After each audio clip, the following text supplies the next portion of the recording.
Well guys, today I'm do a quick oil change on the Jeep. She's long overdue. We're gonna go with the Quaker State, the high mileage synthetic blend. Because it's a synthetic blend, if the motor is consuming oil, it's going to consume a little bit less. I do not like going full synthetic with the Jeep. It's just my personal preference.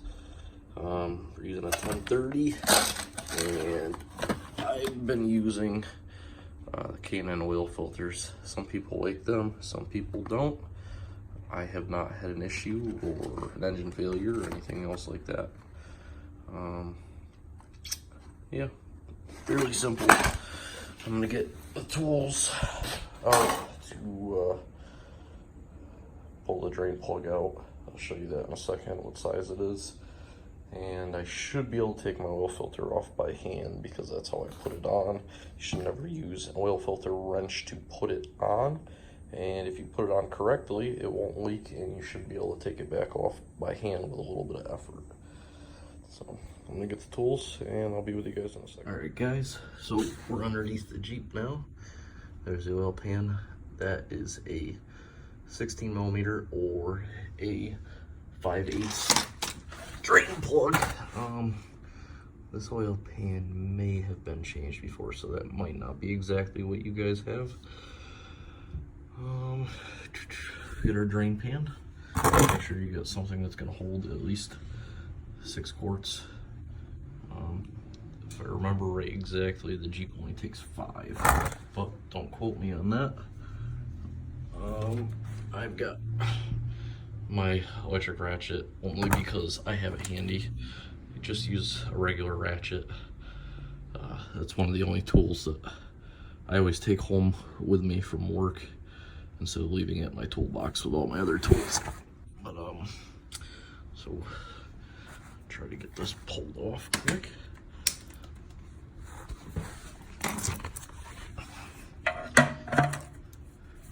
And if you do have one of these, a lot of the guys like the Milwaukee and stuff like that. I have the Snap-on one. The Snap-on one, at least at the time I bought this one, ran faster than the Milwaukee, and I think it was right around the same torque spec. But the speed was a big thing for me because I work in the automotive field, and every second counts when you're trying to make money on a job.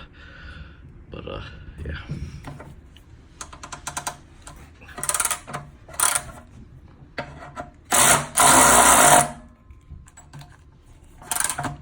Battery's going dead. I probably haven't charged this in 2 or 3 weeks.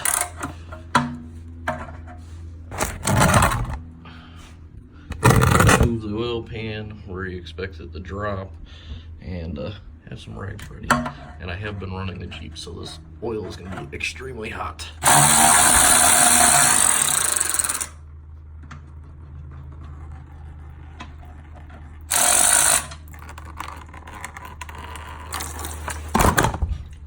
And I overshot it a little bit. It seems to work out like that all the time.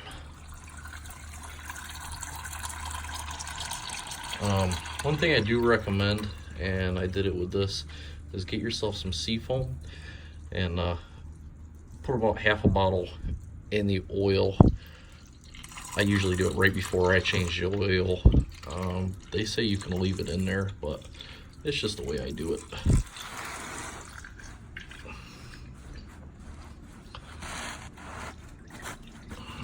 Clean the rest of that up later.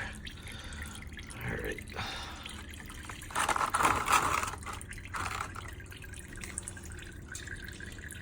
Now, always remember, set your drain plug somewhere where the thing's not going to get covered in dirt and shit. I usually set mine up on my leaf spring. I can't lose it.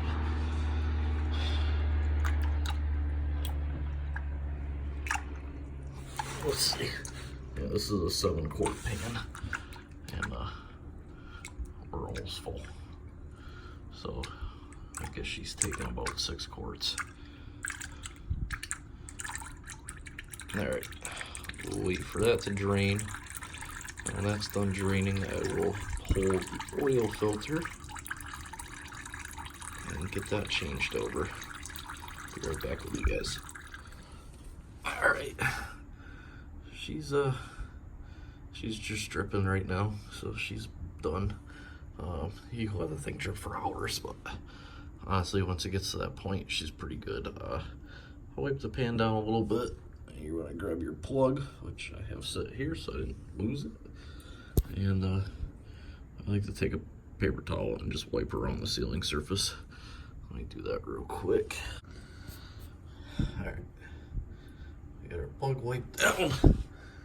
Send her back up in here.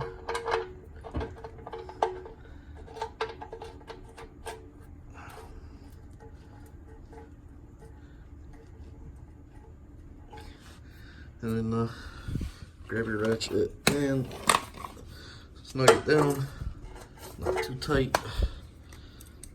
You want it just tight enough where it's gonna seal and not get stuck in there for the next time you try to take this stupid thing out.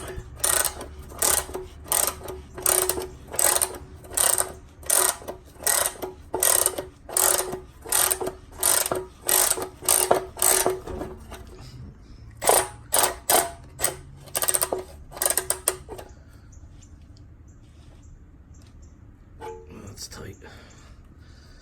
Not too much, just snug and then like a quarter turn.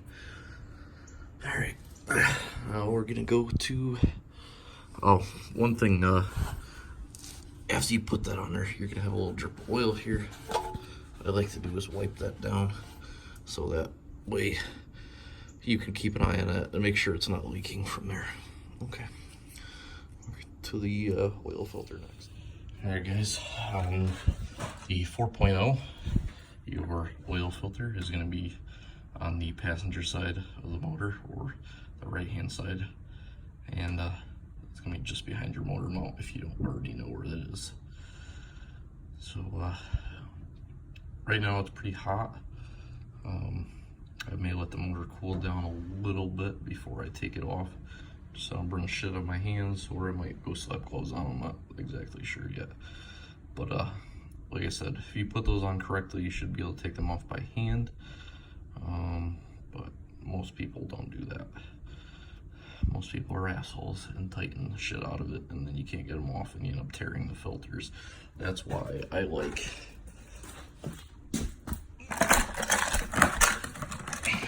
the K&Ns, and there are some other brands that have this nut here at the bottom, and that actually is a big help. Just in case that thing does get stuck on there, you can get it off. If you can't get it off, or you're having a hard time, I've used stuff like a ratchet strap with a piece of rubber in it around it to hold it. What you can also do is punch a screwdriver through the side of it and try to turn it like that. And if that fails, usually inside of the oil filter, if you rip the top off, there's actually a nut here, and you can get it off that way. That's worst case scenario though. So I'm gonna get this oil filter off. Make sure that your drain pan is underneath it, because a little bit of oil is gonna come out of there. I'll see you guys in a moment. All right, guys, like I said before, over here, unscrew this. I'm wearing a glove because this oil is still very hot, and so is this filter. I thought I used a K&N on this last time, but it may have been the other Jeep that I had. This one is a mobile filter, which doesn't really matter that much, just as long as you get a quality filter, something that's not gonna blow apart. I have seen oil filters fail and they'll take your fucking motor out. What happens is the inside comes apart, and it stops the oil from flowing correctly, and you run a vehicle with no oil pressure, and she goes knock, knock, knock, who's home, and throws a rod. Oh. Alright, well, that's out. Let me set this somewhere so I don't spill it. So our old oil filter is out. Make sure that around the flange, the sealing surface is clean. There's no debris on there. And then you're gonna come over here, open up the box for your oil filter. What I like to do is leave it in the box so that it holds it standing up. And then you're gonna come over here, take your oil. I'm gonna use this one because I've already been using this, as you can see. I've been using that oil in this since I got it. And you're gonna fill up your oil filter. A little funky doing that through the camera. You're gonna fill up your oil filter.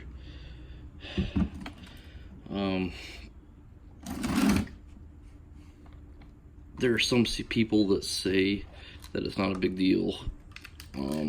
What happens when you start a vehicle with an empty filter is you're actually running the vehicle dry of oil through the system for, I mean, a split second, but it's still a period at the time where your motor is not seeing oil. So it's always best to fill it. Some cars, these are facing upside down and you don't have a choice. So that's how you have to do it. I would suggest at least filling up halfway. And then you're gonna wanna take some of your excess oil and go around your sealing surface. That's gonna do several things. It's gonna allow your filter to thread on without binding the rubber. And what could happen if you put it on dry, you can bind the rubber and some of these that will actually come off, or it'll sit funny and it's gonna leak. Two, what it's also gonna do is it's gonna keep that seal a little bit wet and it's gonna come off easier the next time. So I'm gonna get that threaded back on. I'm sure you guys don't need to see that. What you're gonna wanna do with that is thread it on until it stops and then go about a full turn to 3/4 of a turn. You gotta do it by feel mostly. Too tight, it ain't gonna come off, and too loose, it's gonna leak. So you gotta find that happy medium. All right. All right, sorry. Now that you have your new oil filter on, you're gonna come up here, top of the motor, open up your cap. I suggest getting a funnel and doing this. Don't try to put a thing in there. I mean, if you absolutely have to, go for it, but you're gonna end up spilling it down the sides of the valve cover and your motor's gonna get all covered in oil and the thing's gonna start smoking. Worst case scenario, it could start a fire. So I got a shitload of funnels, but of course I can't seem to find any when I need it. I'm gonna do something quick, down and dirty, and I'm telling you, some of the best funnels I've used is in the woods somewhere. You gotta top off with some fluid, and all you got is a bobble. So what I do is take a razor blade and just cut around, and you're gonna use this part as your funnel. So I'm gonna cut that open, and so that's what you're gonna be left with. And water bottle actually fits in there almost perfect.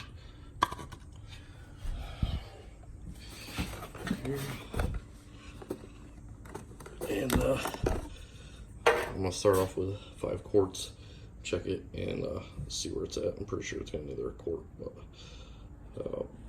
do that. I'm sure you guys don't want to watch me pour oil.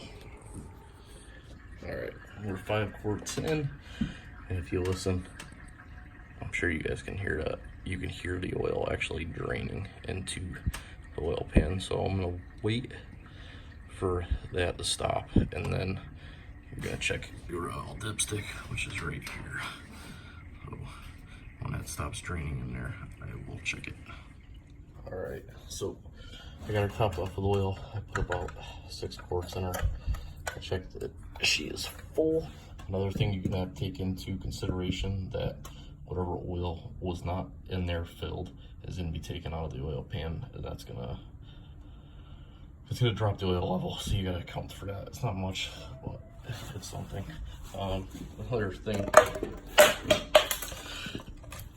is an issue that I always have is with your regular funnels. You get done with it, and half the time I toss it in the back of my truck or something. And it gets dirt and stuff inside of it. This little water bottle hack is actually good because you can take the other half of that bottle, put the cap on it, take the other half of that bottle, and you can push it together.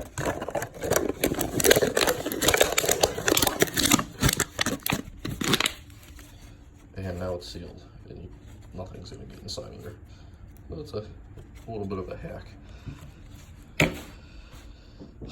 Alright, next step is check, make sure you don't have any leaks down there. All I have down there is stuff that I spilt because I'm a slob. And you're going to come over to your Jeep if you're driving, and you're going to want to keep an eye on your oil pressure. So we're going to give the Jeep a quick start.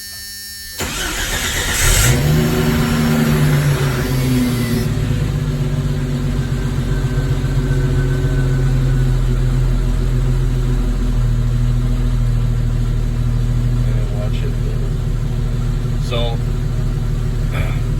this Jeep is a little bit low on oil pressure. It is warm, so it's going to run a little bit lower. But basically, you're just going to want to watch and make sure that your oil pressure goes up and there's not an issue. You're also going to want to come down here and look, make sure you're not leaking here or out of the oil filter, because now you're building pressure. So if you did not tighten it correctly, it's going to leak out there. But we're all set. We're all good.